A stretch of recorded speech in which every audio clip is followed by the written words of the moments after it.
तर मंडळी चला आपण बनवलेली आहे तुरीच्या दाण्याची आमटी। ह्या तुरीच्या शेंगा आपण आणलेल्या आहेत।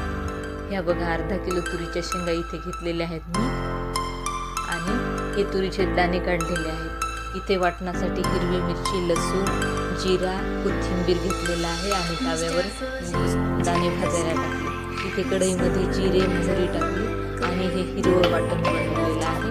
आता हे वाटण आपण तेलामध्ये टाकूया।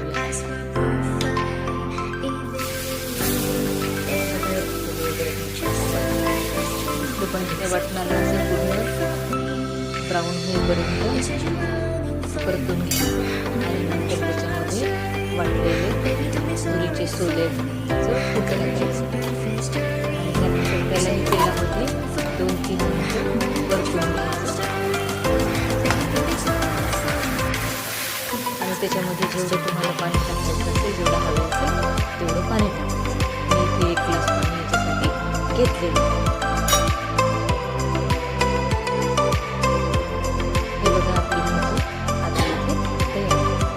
याला भाजी आमटी होऊ शकते आणि इथे ज्वारीचं पीठ घेतलेलं आहे। ज्वारीच्या भाकरीबरोबर आपण ही आमटी खायची, त्यासाठी ज्वारीची भाकरी बनवलेली आहे।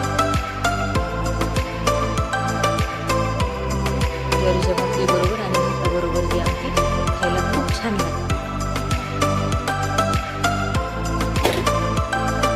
हे बघा अशा प्रकारची भाकरी बनवून इथे चालेल।